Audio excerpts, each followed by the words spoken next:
Are you exhausted from working harder but somehow feeling like you're getting nowhere? But before we begin, please hit the like button and let me know where in the world you're watching from today. It's always fascinating seeing who's joining us from around the world. Here's something that might shock you. Everything you've been taught about success and achievement could be completely backwards. Right now, millions of people are grinding through 60-hour work weeks, sacrificing their health, relationships, and peace of mind, all because they believe that more effort automatically equals more results. But what if I told you that's not just wrong? It's actually sabotaging your progress. Let me paint you a picture. Sarah, a marketing executive from Portland, was living this exact nightmare. She was the first one in the office, the last one to leave, working weekends, answering emails at midnight.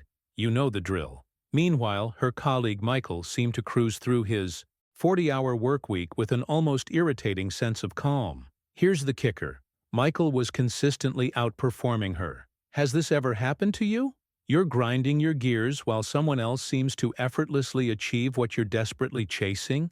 The traditional narrative we've been fed is seductive, isn't it? Wake up at 4 a.m., hustle until you drop, outwork everyone around you. Our culture has turned exhaustion into a badge of honor and burnout into proof of dedication.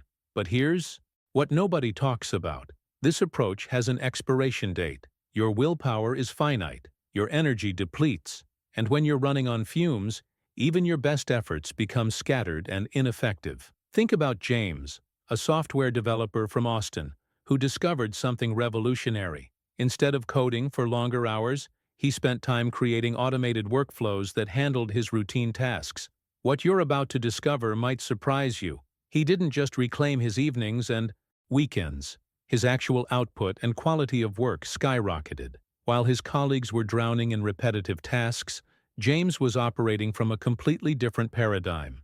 This isn't about being lazy or taking shortcuts. This is about understanding a fundamental truth that high performers have quietly figured out. Systems beat willpower every single time. When your growth strategy depends on daily motivation and constant pushing, you're essentially building your future on quicksand. One bad day, one moment of weakness, one unexpected life event, and everything crumbles. But what if there was another way? What if instead of fighting against resistance every single day, you could design your life so that progress happens naturally? Stay with me until the end, because what we're about to explore will fundamentally change how you think about achievement, productivity, and sustainable success. The most successful people aren't necessarily the most disciplined or the most motivated. They're the ones who have learned to build scaffolding around their goals, invisible systems that continue working even when they're tired, distracted, or going through challenging times. They've discovered the secret of effortless growth, and it has nothing to do with grinding harder. Right now, you might be thinking this sounds too good to be true. How can growth be effortless? How can success come without struggle? The answer lies in understanding the difference between effort and intelligent design, between hustle and harmony, between forcing results and allowing them to unfold naturally through the right framework. What you're about to learn will challenge everything you think you know about personal growth and achievement. The hidden truth behind this transformation lies in something most people never consider: your relationship with abundance itself. You see, there's a fundamental shift that happens when you stop operating from scarcity and start building from a place of genuine abundance. This isn't about positive thinking or wishful mantras. This is about recognizing a reality that changes everything. Let me share Lisa's story with you. She's a freelance designer in Seattle who was caught in the trap that destroys so many talented people. Lisa was constantly looking over her shoulder, treating every other designer as competition, hoarding opportunities, and desperately scrambling for each project like it might be her last. Sound familiar? This scarcity mindset was literally suffocating her creativity and potential. But then something remarkable happened. Lisa made a decision that seemed counterintuitive. She started collaborating with other designers, sharing resources, even referring clients to competitors when the project wasn't a perfect fit. The impact was immediate and profound. Instead of fighting for scraps, Lisa found herself at the center of a thriving creative network, Projects started flowing in from unexpected directions. Her work improved because she was no longer designing from desperation, but from genuine inspiration. This is the power of abundance thinking. When you believe there's enough time, creativity, and opportunity for everyone, you stop wasting energy on competition and start investing it in creation. Now, I want to go even deeper into this because there's another pattern that's silently destroying people's progress. It's the burnout cycle, and it's more insidious than you realize. Most people mistake exhaustion for productivity, treating burnout as proof they're working hard enough. Robert, a restaurant manager in Denver, lived this nightmare for years. He wore his ability to work through exhaustion like a badge of honor, staying late, skipping breaks, pushing through fatigue because he thought that's what dedication looked like. But here's what Robert discovered the hard way. When you're running on empty, your decision-making becomes compromised in ways you don't even notice. The quality of his leadership suffered. His staff relationships deteriorated. Ironically, the harder he pushed, the worse his results became. The revelation came when Robert realized he wasn't actually accomplishing more during those marathon sessions. He was just taking longer to do everything because his mental clarity was shot. This cycle is everywhere.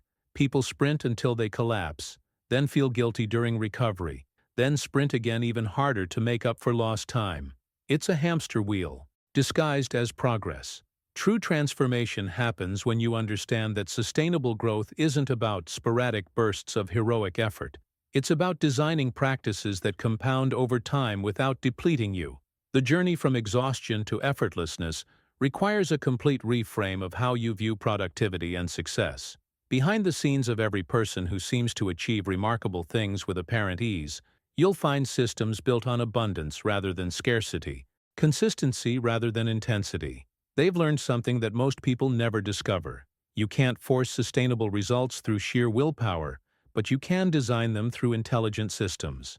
Write in the comments, "Ready for abundance," if this resonates with your experience, and you're ready to break free from the scarcity-driven hustle that's been holding you back. What I'm about to share with you might completely flip your perspective on how you approach challenges in your life. There's one simple question that has the power to revolutionize everything you do, and most people never think to ask it. That question is, what if it could be easier? I know what you're thinking. Easier sounds like cutting corners, like being lazy, like you're not taking things seriously enough. But that's exactly the conditioning we need to break free from. Amanda, a graphic artist in Phoenix, was drowning in her client onboarding process. Every new client meant hours of back-and-forth emails, scheduling calls, sending contracts, collecting information, explaining her process over and over again. She was spending more time on administrative work than actually creating the designs she loved. Then Amanda asked herself that transformative question: what if this could be easier? The revelation was stunning. Within a week, she had automated 70% of her entire onboarding process. Automated email sequences, digital contracts, intake forms, scheduling systems. Suddenly, what used to take her hours was happening seamlessly in the background. But here's the beautiful part. Her clients actually had a better experience. They felt more professional, more organized, more confident in their decision to work with her. This shift from force to flow begins the moment you stop assuming that the hard way is the smart way. We've been programmed to believe that struggle validates effort, that if something isn't difficult, it doesn't count.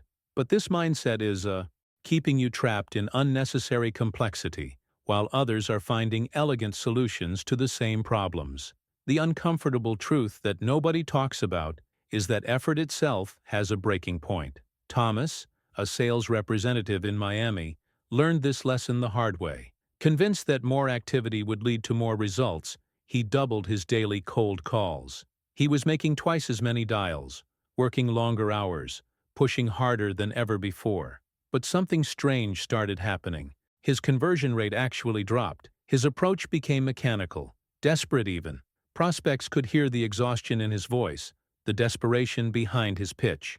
Behind the scenes of Thomas's struggle was a revelation that changes everything. Effort is a finite resource that depletes over time. And when you're operating from depletion, even your best intentions come across as inauthentic. The quality of his conversations suffered because he was focused on quantity. His listening skills deteriorated because he was thinking about the next call. His genuine care for solving problems got buried under the pressure to hit numbers. This pattern shows up everywhere once you start looking for it. People assume that working twice as hard will produce twice the results, but human performance doesn't work that way.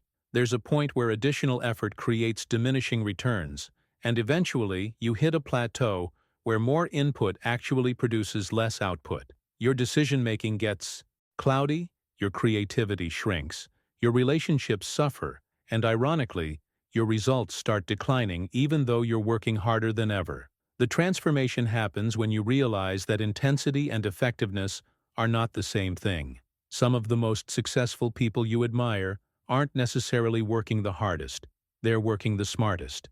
They've discovered the hidden truth that sustainable success comes from finding the path of least resistance, not the path of most struggle. Write in the comments, systems over struggle, if you're ready to question whether your current approach is actually serving you or just keeping you busy. This brings us to a revelation that most people discover too late in their journey. Without proper structure, even your most focused efforts get scattered into meaningless noise. Think about it. How many times have you had bursts of motivation, worked incredibly hard for a few days or weeks, only to find that all that energy somehow dissipated without creating lasting change? Maria, a content creator in Chicago, lived this frustrating cycle for months. She would get inspired, create amazing content for a few days. Then life would get busy and weeks would pass before she created anything again. She was putting in genuine effort. Her content was high quality, but she felt like she was constantly starting from zero. The breakthrough came when Maria realized she needed structure to channel her effort effectively. She established a content calendar and implemented a batch creation system. Instead of creating content whenever inspiration struck, she dedicated specific blocks of time to planning, filming, editing, and scheduling. Suddenly, the same amount of effort was producing exponentially better results.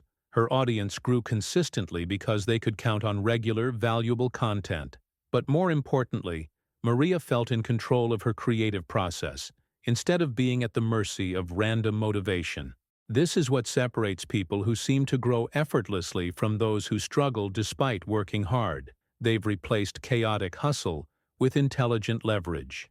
They've designed repeatable processes around their natural strengths and energy patterns. Behind the scenes of every seemingly overnight success, you'll find months or years of systematic building that nobody saw. The hidden truth about our culture is that we've been conditioned to reward visible effort over actual results. We celebrate the late-night grind sessions, the no days off mentality, the social media posts showing how busy and stressed someone is. But this performance of struggle is often masking a lack of real progress. David, a financial advisor in Boston, fell into this exact trap. He was constantly posting about his 12-hour days, his weekend work sessions, how exhausted he was from grinding for his clients. But David had a moment of clarity when he realized his clients weren't getting better service despite all his visible effort. They were actually getting frustrated with delayed responses and inconsistent communication. The transformation happened when David stopped performing busyness and started building systems. He created automated client communication sequences, streamlined his meeting processes, and implemented tools that handled routine tasks while he focused on high-value activities. The impact was profound. His clients started raving about how organized and responsive he was, his income increased significantly, and ironically, he was working fewer hours than ever before. The real progress was happening quietly in the background through systems that worked even when he wasn't actively managing them. This shift from visible hustle to invisible systems is where the magic happens. Most people are so focused on looking productive that they never become truly effective. They're addicted to the adrenaline of being busy, mistaking motion for momentum. But sustainable transformation occurs when you stop needing others to witness your effort and start designing processes that create results regardless of who's watching. Now, I want to go even deeper into this because there's something even more fundamental at play here. The difference between operating from your current identity versus stepping into the identity of who you need to become. Write in the comments, invisible systems, if you recognize that your most important work might be happening behind the scenes, away from the spotlight of social validation. The identity shift I'm talking about starts with understanding a fundamental truth about how you approach your entire life journey. Most people are living like sprinters in a marathon, and this mismatch is destroying their potential for lasting transformation. They're constantly chasing peak performance through unsustainable bursts of activity, then wondering why they can't maintain their momentum. Jennifer, a project manager in San Francisco, embodied this destructive pattern perfectly. She would launch into projects with explosive energy, working 18-hour days, skipping meals, canceling personal plans, convinced that this intensity was what success demanded. But then the inevitable crash would come. Exhaustion, resentment, declining quality of work, and a desperate need to recover that would sometimes last weeks. The revelation that changed everything for Jennifer came when she started treating her energy like a finite resource that needed strategic management. She began implementing weekly energy audits, honestly assessing what activities gave her energy versus what drained her, and then adjusting her workload accordingly. Instead of sprinting until she collapsed, Jennifer learned to pace herself like the marathon runner she actually needed to be. The impact was transformative. Her work quality improved because she was operating from a place of sustainable energy rather than frantic depletion. Her team started performing better because their leader was calm and focused, instead of stressed and reactive. But most importantly, Jennifer discovered that sustainable success comes from consistency, not intensity. This brings us to something even more profound, what I call an abundance system. This isn't just another productivity framework or time management technique. An abundance system is a complete reimagining of how you structure your life, so that growth becomes a natural byproduct of how you live, rather than something you have to force through willpower and struggle. The hidden truth behind abundance systems is that they operate from a completely different belief foundation. Instead of assuming that growth requires suffering, sacrifice, and constant effort, they're built on the radical idea that you can design your life to support your evolution automatically. Kevin, a consultant in Portland, discovered this when he stopped trying to motivate himself every single day and started creating systems that eliminated the need for daily motivation altogether. Kevin designed morning and evening routines that automatically set him up for productive days and restorative nights. His morning routine primed his mind for focus and creativity. His evening routine helped him transition from work mode to personal time and prepared his subconscious for quality sleep. The breakthrough wasn't in the specific activities. It was in eliminating the daily negotiation with himself about what to do next. Behind the scenes of Kevin's transformation was a profound mindset shift. Instead of waking up each day wondering if he'd have enough willpower to be productive, he woke up inside a structure that carried him forward regardless of his mood or energy level. His system was doing the heavy lifting, freeing up his mental bandwidth for the work that actually mattered. This is where the real magic happens, when you stop depending on daily doses of motivation and start living inside frameworks that make good decisions automatic. Your identity begins to shift from someone who has to force themselves to grow into someone who simply lives in a way that naturally produces growth. Write in the comments, natural growth, if you're ready to stop fighting yourself every day and start building systems that work with your human nature instead of against it. The foundation of any abundance system rests on three critical components that most people either ignore completely or implement haphazardly, wondering why their efforts never stick. These aren't complicated concepts, but they require a level of intentionality that goes far deeper than most people are willing to go. The first component is clarity, and I'm not talking about the surface-level goal setting that everyone does. Real clarity means going beyond vague aspirations like, "I want to be successful," and drilling down to your core values and authentic motivations. It's the difference between saying, "I want to lose weight," and understanding that you want to feel confident in your body because health represents self-respect to you. Rachel, a therapist in Nashville, discovered this when her practice felt completely scattered, despite her genuine desire to help people. She had clients, she was busy, but everything felt chaotic and unfulfilling. The transformation began when Rachel got brutally honest about what she actually wanted. Not just professionally, but personally. She realized her scattered approach was reflecting her lack of internal clarity about who she wanted to serve and how. The second component is design, structuring your environment and routines to support your vision automatically. This is where most people fail, because they try to rely on willpower instead of intelligent architecture. Rachel redesigned everything: her office space, her scheduling system, her client intake process, even the way she prepared for sessions. Instead of fighting against chaos every day, she built systems that naturally supported the kind of practice she wanted to run. The third component, reinforcement, is what ensures your actions stay aligned with your values as you evolve and grow. This is the feedback loop that keeps you connected to your authentic path even when life gets messy or unexpected opportunities arise. Rachel implemented weekly reflection sessions and quarterly vision reviews that helped her stay true to her core mission while adapting to new challenges. But here's where it gets really interesting. Behind the scenes of all this systematic thinking is an even more fundamental shift that most people never address. Real transformation doesn't happen when you try to fix behaviors. It happens when you upgrade your identity. Your identity is the silent architect of your life, shaping your decisions before you even make them consciously. This revelation completely changes the game, because most people are trying to act differently while still seeing themselves the same way, and that creates internal conflict that sabotages progress.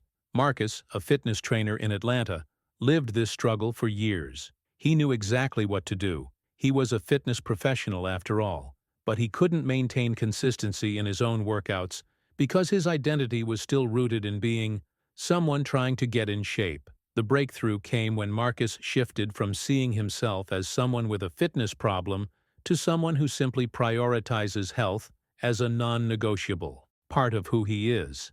This wasn't positive thinking or affirmations. This was a fundamental reframe of his self-concept that made his workout consistency feel effortless because it was now an expression of identity rather than a behavior he had to force.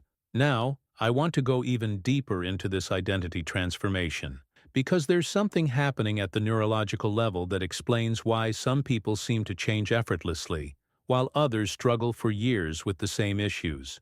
Write in the comments, identity shift, if you've experienced that moment when a behavior stopped feeling like effort and started feeling like just who you are. What's happening at the neurological level is fascinating, and it explains why traditional approaches to change fail so dramatically. Your brain is constantly collecting evidence about who you are based on your actions, not your intentions.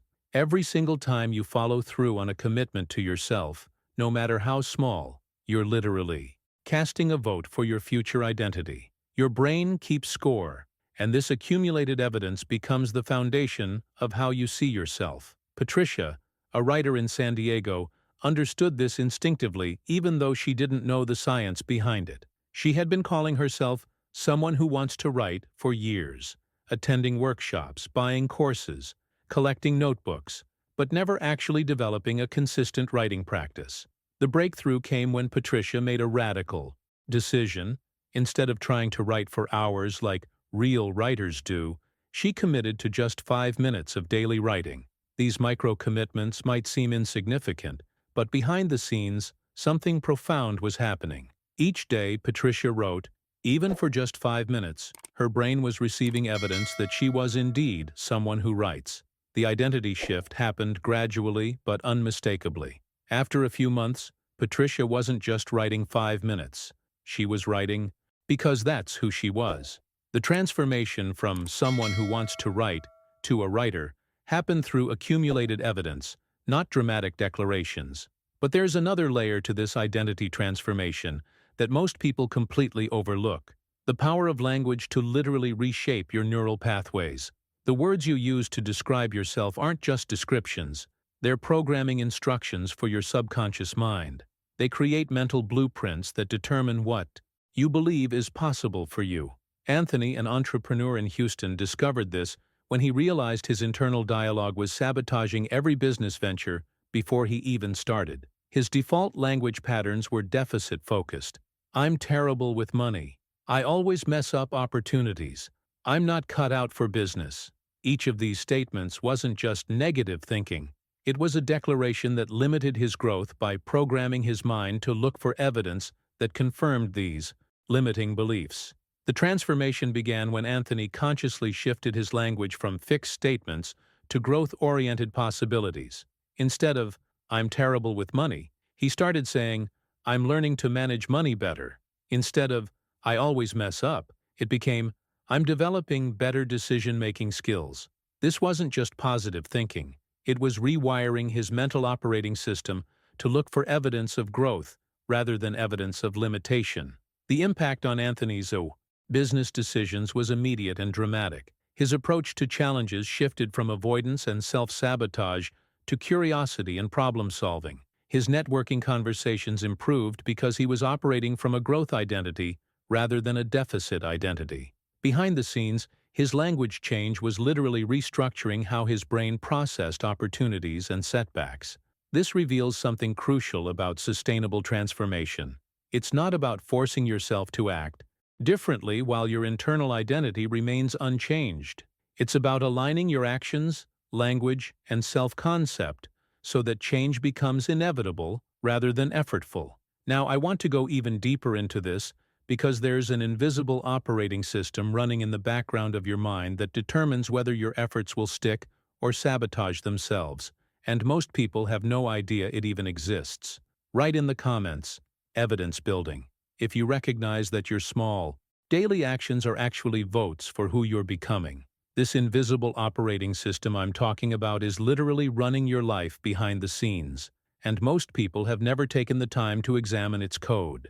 Your inner operating system consists of beliefs, mental models, and unconscious assumptions that have been quietly directing your decisions for years, maybe decades. These aren't just thoughts you have.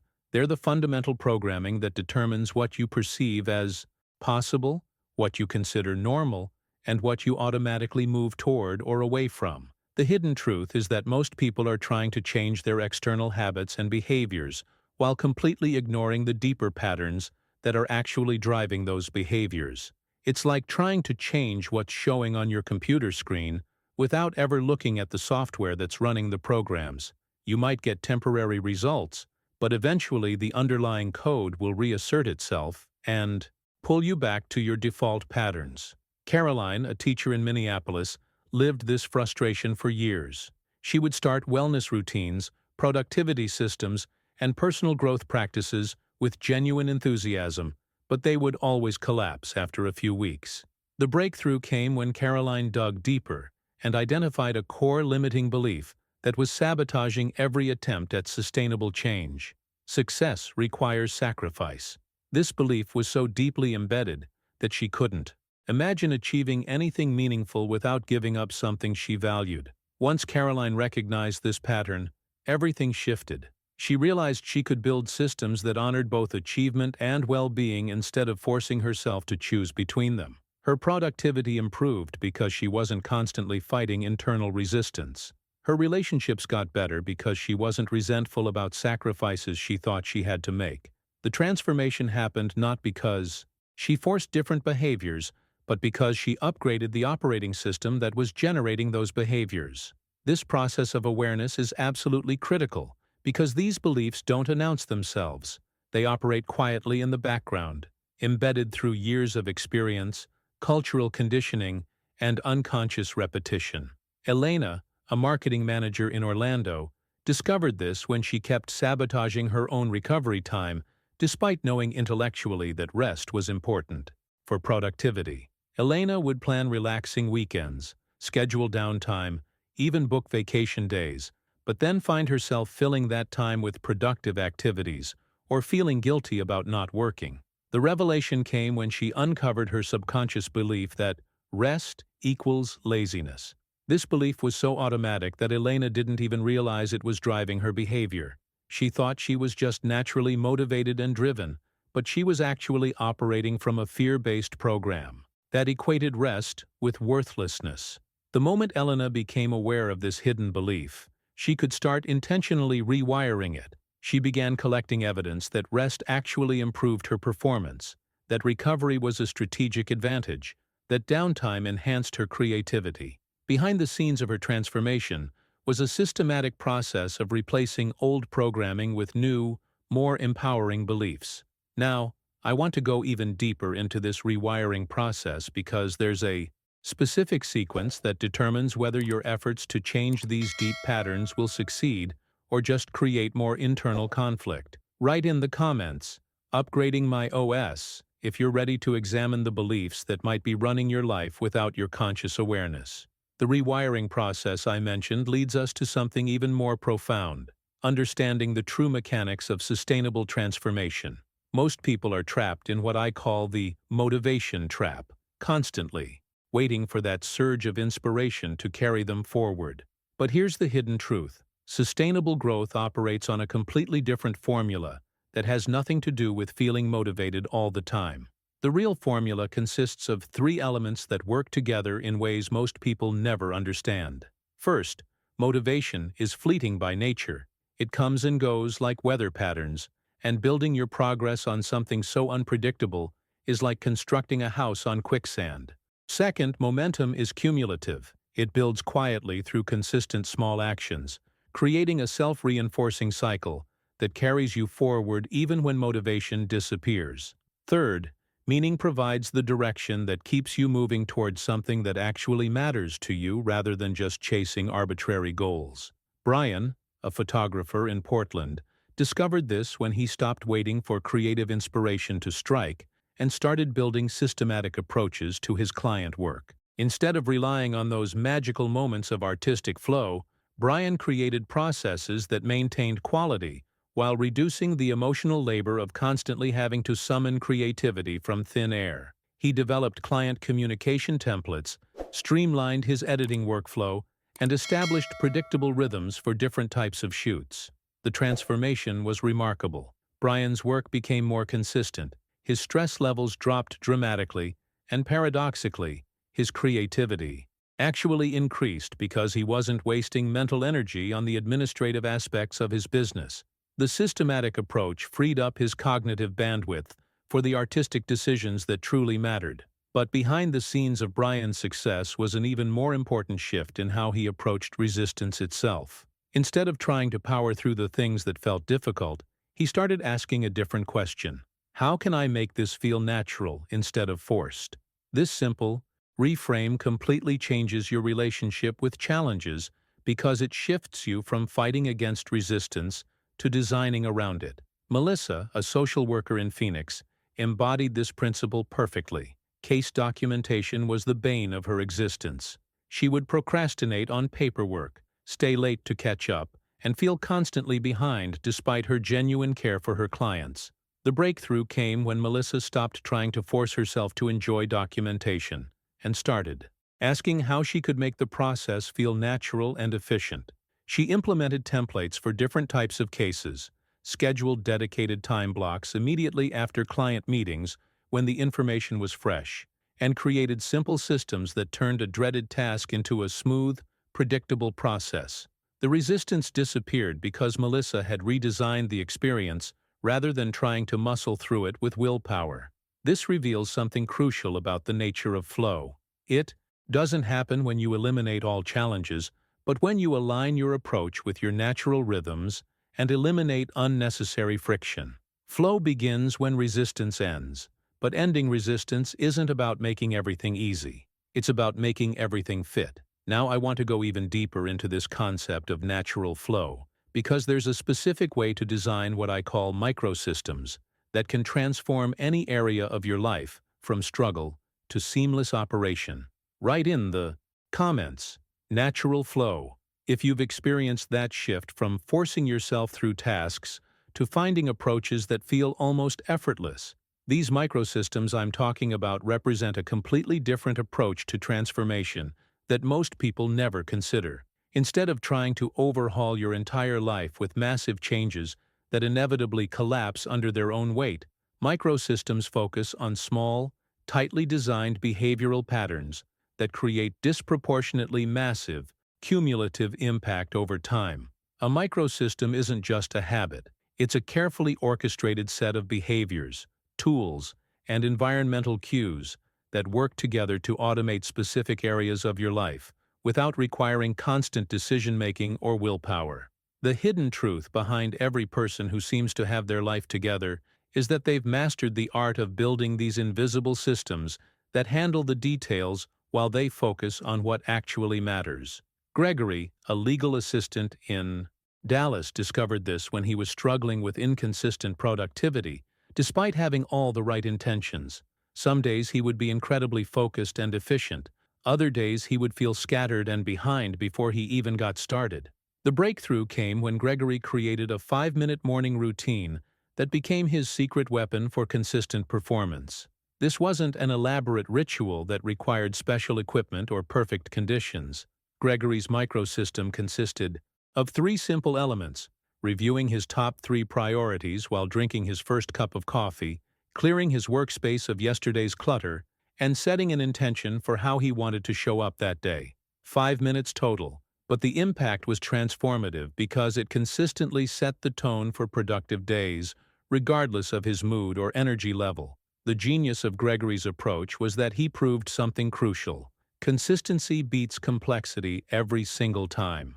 His 5-minute system was more powerful than elaborate productivity methods that required perfect execution because it was sustainable. He could maintain it when he was tired, stressed, traveling, or dealing with unexpected challenges. This brings us to something that separates microsystems from traditional approaches. They're intentionally designed to be lightweight because they're meant to fit into your actual life, rather than requiring you to become a different person to maintain them.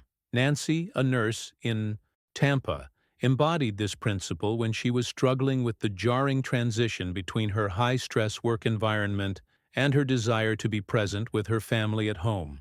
Nancy was bringing work stress into her personal time without realizing it, and her family relationships were suffering because she couldn't shift gears mentally and emotionally when she walked through her front door. The solution wasn't a complex decompression routine that would take 30 minutes she didn't have. It was a simple 3-minute transition ritual that she could do in her car before entering her house. Nancy's microsystem involved 3 minutes of deep breathing while sitting in her driveway, mentally reviewing one thing she was grateful for from her workday, and one thing she was looking forward to at home. Then physically changing from her work shoes to comfortable slippers before opening the front door. 3 minutes that dramatically improved her evening peace and family relationships. Because it created a clear boundary between work, Nancy, and home Nancy. Behind the scenes of Nancy's transformation was the recognition that small systems, implemented consistently, can have more impact than dramatic changes that require perfect conditions to maintain. Her microsystem worked because it acknowledged her real-life constraints while still creating meaningful psychological and emotional shifts. Now, I want to go even deeper into this because there's a specific way these microsystems can be stacked together to create what I call automatic progress, where growth happens without requiring constant conscious effort or emotional investment. Write in the comments, small but mighty, if you recognize that sometimes the smallest changes create the biggest transformations in your daily experience. The automatic progress I mentioned reveals something profound about how sustainable transformation actually works. Once one microsystem becomes natural and integrated into your daily rhythm, something interesting happens. You gain the confidence and mental bandwidth to add another layer. This isn't about piling more things onto your plate. It's about creating a foundation that makes the next level of organization feel inevitable rather than overwhelming. Richard, a mechanic in Seattle, experienced this firsthand when his workshop went from complete chaos to smooth operation through this stacking approach. Richard started with something embarrassingly simple, just organizing his tools so he could find what he needed without wasting time searching through clutter. That single microsystem saved him maybe 10 minutes a day, but the psychological impact was enormous because it gave him a sense of control in an environment that had felt perpetually chaotic. After a few weeks, when tool organization became automatic, Richard felt ready to tackle the next layer. He implemented a basic inventory tracking system so he'd know when supplies were running low, before he ran out completely. Then came customer communication protocols that ensured clients knew what to expect and when, each system built on the previous one, creating a compounding effect that transformed not just his workshop, but his entire business. Behind the scenes of Richard's transformation was the recognition that small wins create momentum for bigger changes.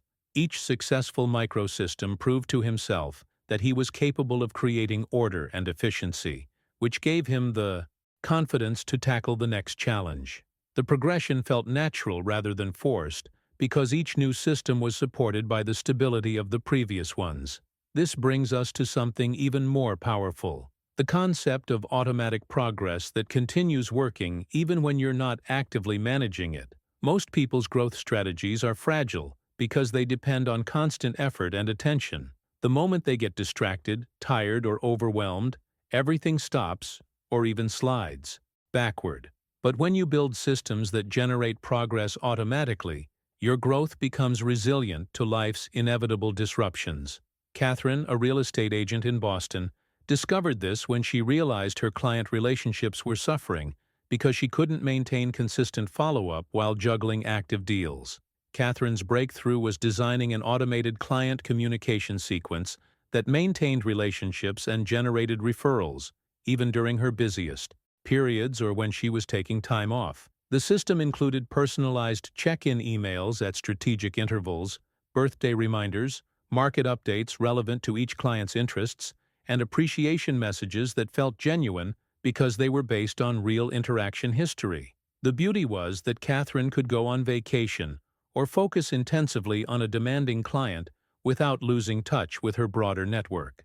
The impact went beyond just maintaining relationships. Catherine's referral business actually increased because the consistent touchpoints kept her top of mind with past clients in a way that sporadic manual outreach never could. Her automated system was working for her business growth even while she slept or spent time with family. Now, I want to go even deeper into this concept because there's a hidden principle that determines whether your systems will truly create effortless progress or just add more complexity to your life, and it has everything to do with understanding the difference between leverage and labor. Write in the comments, "Systems working for me." If you can imagine having parts of your life running smoothly in the background while you focus on what matters most. The difference between leverage and labor that I mentioned becomes crystal clear when you understand how to harness existing patterns in your life rather than fighting against them.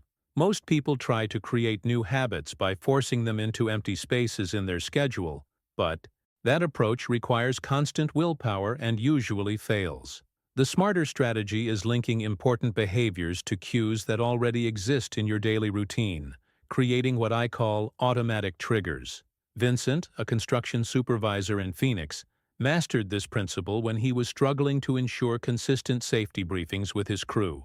Safety was non-negotiable in his line of work, but the reality of job sites meant that schedules were unpredictable, and it was easy for important protocols to get skipped when everyone was focused on deadlines and logistics. Vincent's breakthrough was realizing he didn't need to create a special time for safety briefings. He needed to link them to something that was already happening every single day. He connected the safety briefing to the start of each shift, making it the first thing that happened before any tools were touched or work began. This simple linking strategy transformed a critical practice from something optional that depended on memory and good intentions into something inevitable that happened automatically. Behind the scenes of Vincent's success was an understanding that your environment is constantly programming your behavior in ways you don't consciously notice. The objects you see, the way spaces are arranged, the accessibility of different options, all of these environmental factors influence your decisions more powerfully than willpower ever could. Instead of relying on self-discipline to override these environmental cues, smart system builders design their surroundings to naturally prompt the behaviors they want. Diana, a graphic designer in Austin, experienced this transformation when she realized her home office was sabotaging her productivity. Despite her best intentions, her phone was always visible on her desk, creating a constant source of distraction. Snacks and random items cluttered her workspace, making it hard to focus. Her current project materials were buried under stacks of papers, creating friction every time she wanted to get started. Diana's solution was elegant in its simplicity. She redesigned her environment to eliminate distractions and prominently display her current project materials. Her phone went into a drawer during work hours. Healthy snacks replaced junk food in easy-to-reach locations. Her active projects were organized so they were the first thing she saw when sitting at her desk. The change in her productivity was immediate because she had stopped fighting against her environment and started working with it. The hidden truth about environmental design is that it's not about creating the perfect Instagram-worthy space. It's about removing friction from the behaviors you want and adding friction to the behaviors you don't want. When your environment is aligned with your intentions, good choices become the easy choices, and that's when transformation stops feeling like a battle. Now, I want to go even deeper into this environmental influence because there's a specific way to use your physical and digital spaces to create what I call effortless alignment, where your surroundings naturally pull you toward your goals instead of constantly testing your willpower. Write in the comments, "Environment shapes me," if you've noticed how much your surroundings influence your behavior, and you're ready to design them intentionally. This effortless alignment I mentioned is actually the result of understanding a fundamental shift that separates people who struggle with constant effort from those who seem to achieve more while working less. Most people, when faced with challenges or slow progress, automatically default to the same solution: more effort, work longer hours, push harder, sacrifice more. But this labor-focused mindset creates a ceiling that you'll eventually hit no matter how dedicated you are. Peter, a small business owner in Denver, lived this exhausting reality for years. He was working 70-hour weeks, convinced that his personal involvement in every detail was what kept his business running smoothly. Peter was the bottleneck for every decision, the go-to person for every problem, and the manual processor of every routine task. He wore his exhaustion like a badge of honor. But behind the scenes, his business growth was stalling because everything depended on his direct input. The transformation began when Peter shifted from asking, "How can I do more?" to asking, "How can I create systems that produce results without my constant manual input?" This question completely reframed his approach to business challenges. Instead of working harder, Peter started working on building infrastructure that could operate independently of his moment-to-moment involvement. The impact was dramatic. Peter freed up 30 hours per week while maintaining the same quality of service his clients expected. But more importantly, his business became scalable because it wasn't entirely dependent on his personal capacity. The hidden truth, Peter discovered, is that leverage is always more powerful than labor, because labor hits physical and mental limits, while leverage can compound infinitely. Monica, a consultant in San Francisco, took this principle even further by implementing all three forms of leverage simultaneously. She understood that systems replace ad hoc decision-making with predictable results. Tools perform tasks on your behalf, and people extend your capacity beyond personal limits. Instead of trying to handle everything herself, Monica systematized her client onboarding process, so new clients had a smooth, professional experience without requiring her direct involvement for routine steps. She implemented project management software that tracked deadlines, managed communications, and automated follow-ups, essentially creating a digital assistant that never forgot details or missed deadlines. But perhaps most importantly, Monica partnered with specialists for areas outside her core expertise, recognizing that collaboration could produce better results than trying to become an expert in everything herself. Behind the scenes of Monica's success was a mindset shift from scarcity to abundance. Instead of hoarding all the work out of fear that she'd lose control or income, she recognized that strategic delegation and partnership actually multiplied her impact and earning potential. Her clients got better results because they were working with a team of specialists, rather than one person trying to do everything. Now, I want to go even deeper into this leverage concept because there's a specific way to align your daily actions with your long-term vision that most people completely miss, and it's the difference between busy work that leads nowhere and focused effort that compounds toward meaningful outcomes. Write in the comments, "Leverage over labor," if you're ready to stop trading time for results and start building systems that multiply your impact. The alignment I mentioned is actually the missing piece that explains why some people work incredibly hard but still feel unfulfilled, while others seem to achieve meaningful progress with what appears to be less effort. The hidden truth is that most people are pouring their energy into activities that look productive, but aren't actually moving them toward what they truly want. Without clear vision guiding your decisions, everything starts to seem like a good opportunity, and you end up scattered across a dozen different directions. Stephen, a chef in New Orleans, experienced this frustration when his restaurant was successful by conventional metrics, but left him feeling empty and disconnected from his original passion for cooking. Stephen was working 16-hour days, managing staff, dealing with suppliers, creating menus that pleased customers, but somewhere along the way he had lost sight of why he became a chef in the first place. The breakthrough came when Stephen reconnected with his core vision of creating sustainable cuisine that honored local ingredients and supported community farmers. Once Stephen had that clarity, decision-making became dramatically easier and more satisfying. Menu planning shifted from asking, "What will sell?" to "What aligns with sustainable practices while still delighting guests?" Supplier relationships focused on local partnerships rather than just cost efficiency. Staff training emphasized the story and values behind each dish. Stephen was still working hard, but now his effort felt meaningful because every action was aligned with his deeper purpose. Behind the scenes of Stephen's transformation was the recognition that alignment creates momentum in ways that scattered effort never can. When your daily actions serve a larger vision, you develop conviction and consistency that carries you through challenges. Your work becomes an expression of your values rather than just a means to an end. But here's where most people get stuck. They develop a clear vision but fail to translate it into concrete daily behaviors that actually show up in their real life.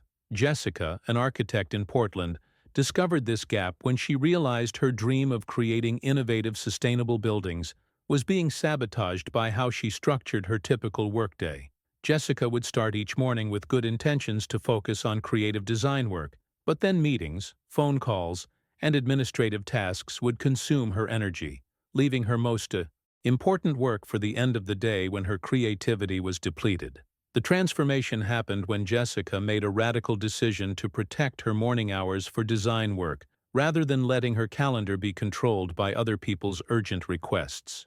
She blocked out the first 3 hours of each day as non-negotiable creative time, moved all meetings to the afternoon, and trained her team to handle routine questions without her immediate input. The impact was immediate and profound. Jessica's design quality improved dramatically because she was working during her peak creative hours instead of trying to force inspiration when she was mentally exhausted. Her projects became more innovative because she had protected the time and mental space necessary for deep thinking. Her satisfaction with her work increased because she was actually spending time on the aspects of architecture that excited her most. Now, I want to go even deeper into this translation process because there's a specific framework for creating what I call an effortless environment, a space that naturally pulls you toward your goals instead of requiring constant willpower to stay on track.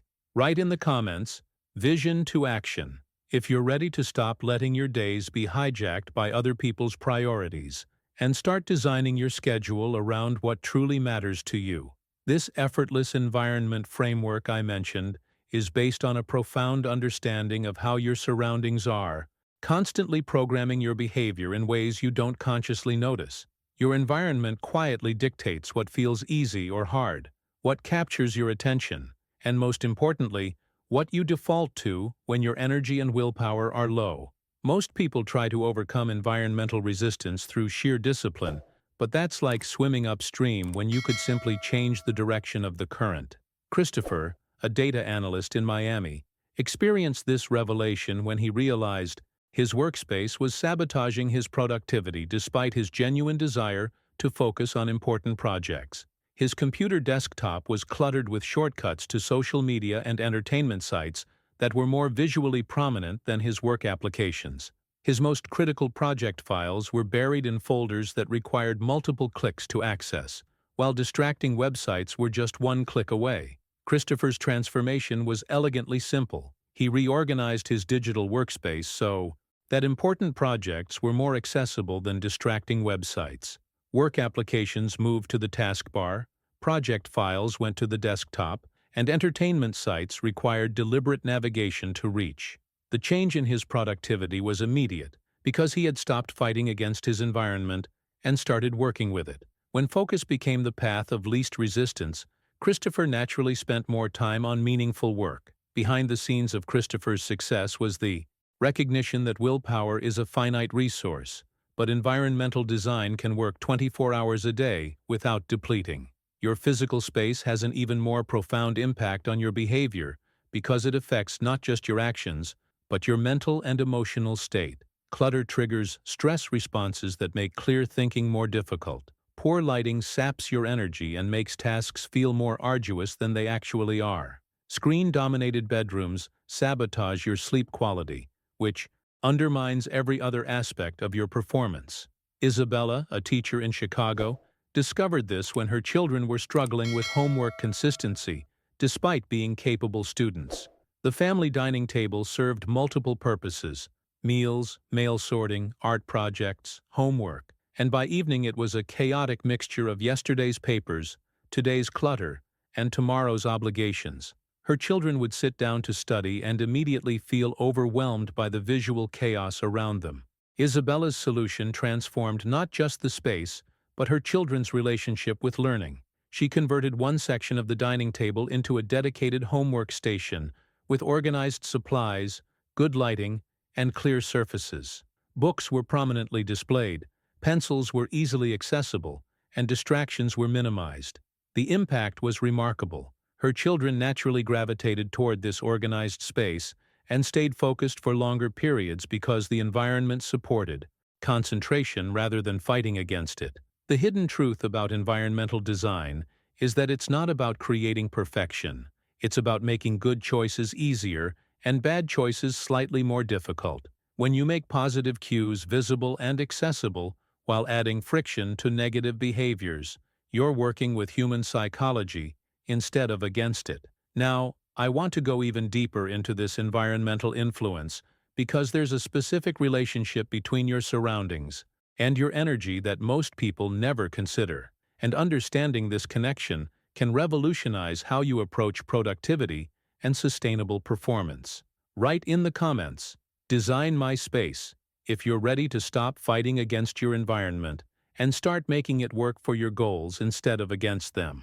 This relationship between environment and energy leads us to something that completely revolutionizes how we think about discipline itself. Most people have been conditioned to believe that discipline means pushing through discomfort, forcing yourself to do things you don't want to do, and essentially waging war against your own natural tendencies. But this traditional approach to discipline is not only unsustainable, it's actually counterproductive because it creates internal resistance that burns through your mental energy. Andrew, a personal trainer in Las Vegas, lived this struggle intimately. Despite being a fitness professional who helped others achieve their goals, Andrew was constantly battling with his own workout consistency. He had designed elaborate training programs that looked impressive on paper, but felt like torture to execute. Every workout became a test of willpower, and when his willpower inevitably fluctuated, his consistency crumbled. The breakthrough came when Andrew completely reimagined what discipline could look like. Instead of forcing himself through exercises he dreaded, Andrew designed workouts around movements he genuinely enjoyed. He replaced grinding through boring cardio with dance classes that energized him. He swapped traditional weightlifting routines for functional movements that felt like play rather than punishment. The transformation was remarkable. Andrew's consistency improved dramatically because he had eliminated the internal resistance that was draining his mental energy. Behind the scenes of Andrew's success was a profound shift from discipline as suffering to discipline as alignment. Real discipline doesn't require you to hate what you're doing. It creates environments and systems where the right choices feel natural and sustainable. This is discipline rooted in self-respect rather than self-punishment.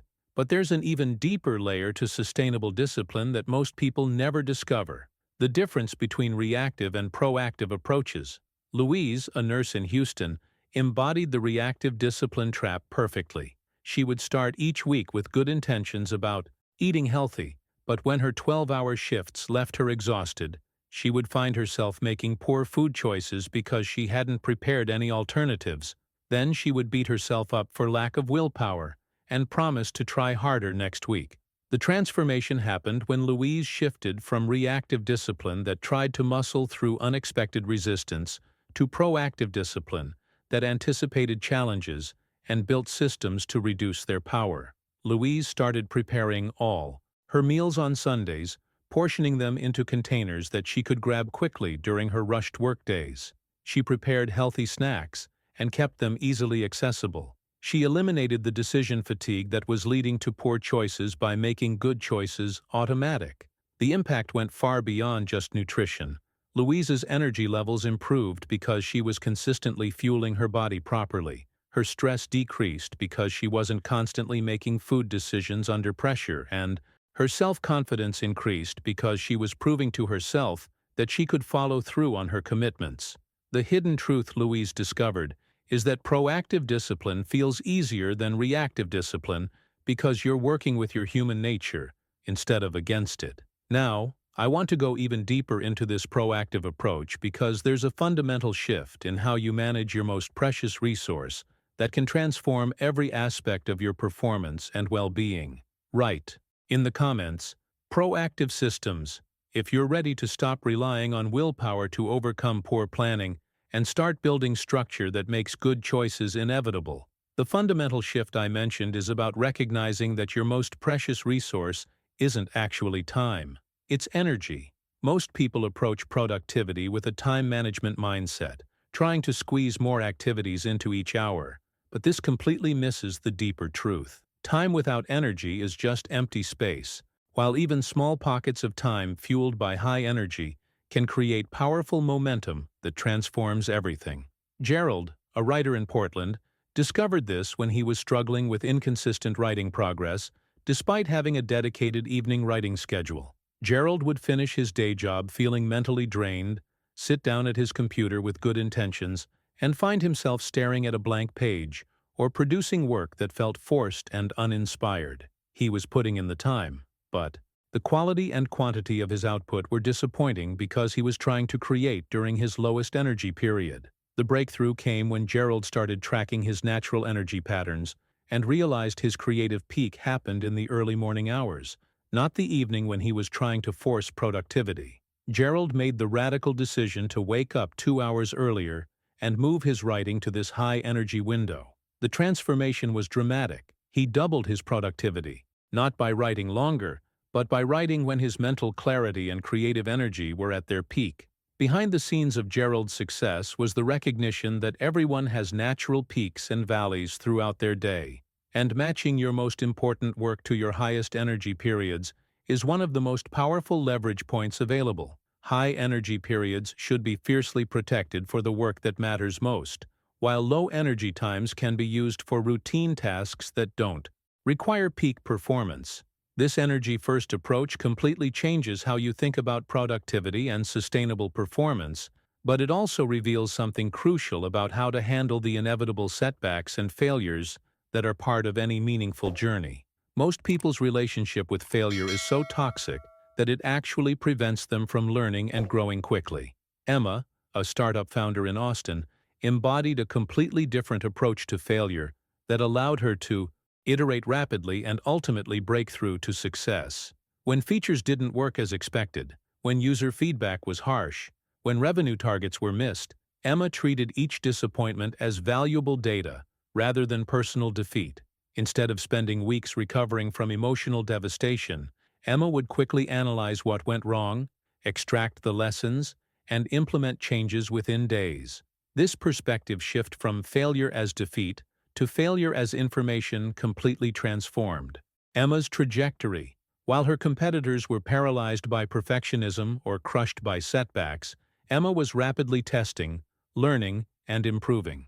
The speed of her recovery and iteration became her competitive advantage because she could fail forward faster than others could fail and stop. The hidden truth Emma discovered is that the frequency of failures matters far less than the speed of recovery and the quality of learning extraction. Effortless growth doesn't mean you never fail. It means you fail without self-sabotage, without losing momentum, and without turning temporary setbacks into permanent stories about your limitations. Now, I want to go even deeper into this recovery process because there's a specific way to build feedback loops into your systems that ensure you're constantly learning and improving, rather than just repeating the same patterns with different results.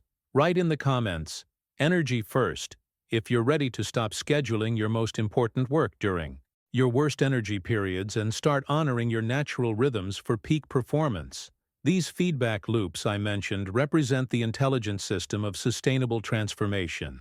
Without feedback, you're essentially operating in the dark, making the same mistakes repeatedly without realizing it, or abandoning effective strategies before they have time to compound. Most people either never build feedback mechanisms into their systems, or they create feedback that focuses on blame rather than improvement. Harold, a sales manager in Seattle, transformed his entire team's performance by implementing feedback loops that focused on system improvement rather than personal criticism. Instead of monthly meetings that felt like interrogations about missed targets, Harold created collaborative sessions where the team analyzed what was working, what wasn't, and how their processes could be refined. The shift from individual blame to collective problem-solving changed everything. Harold's team started sharing strategies that worked, identifying obstacles that affected everyone, and collectively designing solutions that improved results across the board. The psychological safety created by this approach meant people were honest about challenges instead of hiding problems until they became crises. Behind the scenes, Harold had discovered that feedback loops work best when they're designed to improve systems rather than judge people. This systematic approach to feedback becomes even more crucial when you understand something that causes most people to give up just before their breakthrough: the invisible nature of real growth. Vanessa, a therapist in Phoenix, experienced this phenomenon when she spent months practicing new communication techniques with her clients without seeing any apparent change in their progress or satisfaction. Vanessa was implementing research-based approaches, being more intentional with her language, creating better therapeutic rapport, but for months there was no visible evidence that these changes were making a difference. She started questioning whether the new methods were effective, whether she was implementing them correctly, whether she should return to her old approaches that at least felt familiar. Then something remarkable happened. Suddenly, clients began reporting dramatic improvements in their therapy experience. Multiple clients mentioned feeling more understood, more supported, more hopeful about their progress. The changes Vanessa had been making weren't ineffective. They were working invisibly, creating internal shifts in her clients that took time to manifest as conscious awareness and reported progress. The hidden truth Vanessa discovered is that most meaningful growth begins as internal reconfiguration, changes in how you think, how you respond, how you process information, long before it becomes visible as external results. Like seeds planted underground, the most important work happens in darkness, before anything breaks through the surface. Your systems are working, your efforts are compounding, your skills are developing, but the evidence may not be immediately apparent. This invisible growth curve is what separates people who persist through the quiet periods from those who abandon effective strategies just before they would have seen results. Understanding this pattern changes how you interpret periods of apparent stagnation and helps you maintain momentum even when progress feels imperceptible. Now I want to go even deeper into this persistence through invisible periods because there's a specific framework for creating sustained expansion that allows you to grow consistently without burning out or losing motivation during the quiet phases. Write in the comments, trust the process, if you've experienced that moment when months of invisible work suddenly became undeniable progress, proving that your efforts were compounding even when you couldn't see it. This framework for sustained expansion I mentioned addresses one of the biggest misconceptions about transformation, that it should be a constant upward trajectory of intensity and achievement. Real transformation doesn't happen through occasional bursts of heroic effort, followed by collapse. It happens through sustained expansion, where growth becomes integrated into your lifestyle rather than being treated as a special event that requires extraordinary circumstances. Leonard, a business coach in Denver, discovered this when he realized his pattern of intense work periods followed by burnout was actually limiting his long-term impact. Leonard would throw himself into projects with incredible focus and energy, achieve impressive short-term results, but then need weeks to recover from the emotional and physical depletion. His clients were getting inconsistent service, and Leonard was starting to resent the very work he was passionate about. The transformation came when Leonard implemented quarterly retreat days dedicated entirely to reflection and planning. These weren't working retreats where he squeezed in client calls between strategic thinking sessions. They were genuine recovery periods where Leonard could step back, assess what was working, integrate the lessons from recent challenges, and realign his systems with his evolving vision. The impact was profound. Leonard's burnout disappeared. His decision-making improved because he had regular perspective breaks, and his clients actually received better service because Leonard was operating from a place of sustainable energy. Behind the scenes of Leonard's success was the recognition that growth needs recovery periods to integrate progress. Your nervous system, your identity, and your skills all need time to consolidate new patterns before you can effectively build the next layer. Strategic simplicity and healthy boundaries become essential tools for protecting this integration process. This brings us to something remarkable that happens when you truly master these principles. Your systems become valuable enough to share with others, and teaching becomes the highest expression of your own mastery. The hidden truth is that when your systems evolve from personal tools to transferable frameworks, your impact scales exponentially beyond what you could achieve individually. Olivia, a project manager in San Francisco, experienced this evolution when junior colleagues started asking how she consistently delivered projects on time and under budget while maintaining team morale. Olivia's initial instinct was to share her specific processes, the software she used, the meeting structures she preferred, the communication templates she had developed. But she quickly realized that copying her exact methods didn't work for people in different contexts with different team dynamics. The breakthrough came when Olivia shifted from teaching techniques to sharing decision-making frameworks. Instead of telling people what to do, she helped them understand how to think about project challenges. She shared the principles behind her choices rather than the choices themselves: how to identify the critical path, how to balance stakeholder needs, how to communicate problems before they became crises. This approach allowed her mentees to adapt the frameworks to their unique situations while still benefiting from Olivia's hard-won wisdom. Now, I want to go even deeper into this teaching process because there's a fundamental identity shift that represents the ultimate expression of effortless growth. When you stop trying to become someone different and start living as the person you're meant to be. Write in the comments, teaching principles, if you've discovered that the best way to help others isn't giving them your exact methods, but helping them understand the thinking behind effective decisions. This identity shift I mentioned represents the ultimate expression of everything we've been building toward. The moment when you stop trying to become someone different and start living as the person you're meant to be. Most people spend their entire lives waiting for permission to step into their full potential, waiting for external validation that they've made it, waiting to feel different before they act different. But this waiting actually reinforces the very gap they're trying to close. Franklin, an entrepreneur in Austin, embodied this waiting pattern perfectly. His business was struggling, revenue was inconsistent, and Franklin was making decisions from a place of scarcity and desperation. He would negotiate from weakness, compromise his values for short-term cash flow, and present himself as someone still trying to make it, rather than someone who belonged in rooms with successful business owners. The transformation began when Franklin made a radical decision to start making choices from the identity of someone who was already successful, even though his bank account didn't reflect that reality yet. This wasn't about pretending or fake-it-till-you-make-it thinking. Franklin started asking himself, how would a successful business owner handle this situation? And then acting from that answer. He raised his rates to reflect the value he provided. He walked away from clients who didn't respect his boundaries. He invested in his appearance, his workspace, and his systems because that's what someone serious about business would do. The impact was immediate and profound. Franklin's confidence shifted because he was acting with integrity to his vision, rather than from his current circumstances. Clients started treating him differently because he was showing up differently. His decision-making improved because he was thinking long-term, rather than desperately grasping for short-term relief. Behind the scenes, Franklin had discovered that embodying your future identity accelerates its manifestation because you're creating coherence between your inner world and outer actions.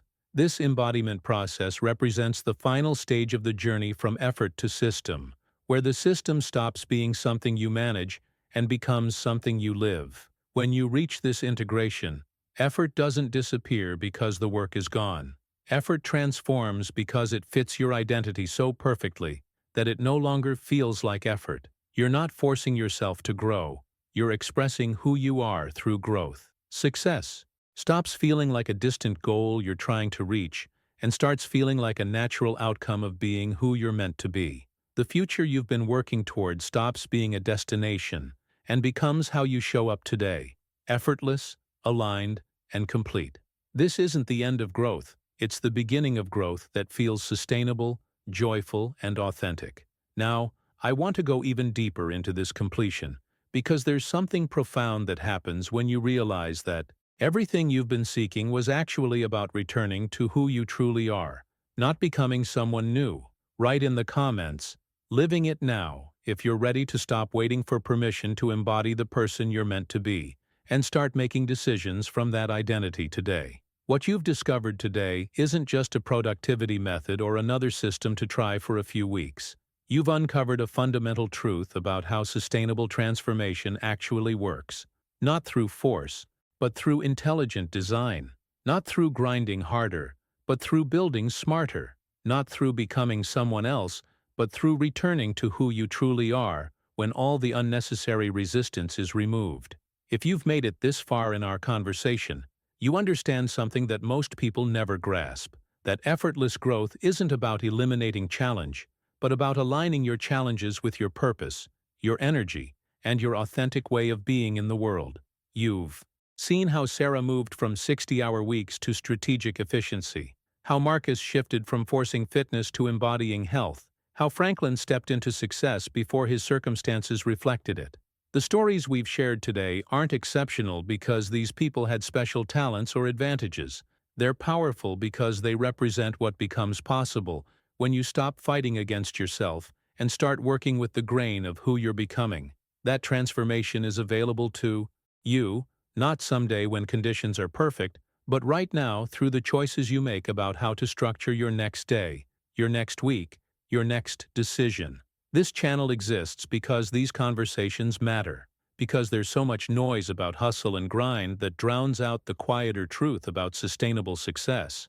If this resonates with you, if you're ready to build a life that supports your growth rather than exhausting it, then subscribe and stay connected. These aren't just videos.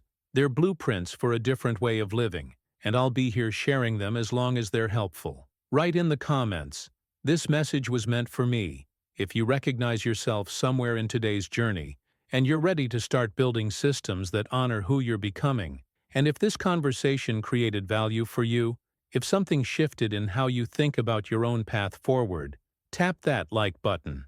It tells me you're engaged in this exploration, and it helps other people discover these ideas when they need them most. There's a video right here that dives deeper into the specific mechanics of designing your personal operating system, the invisible framework that determines whether your efforts compound or scatter. Click and continue with me over there, because what we've built today is just the foundation for what's possible when you truly understand how to make growth feel effortless.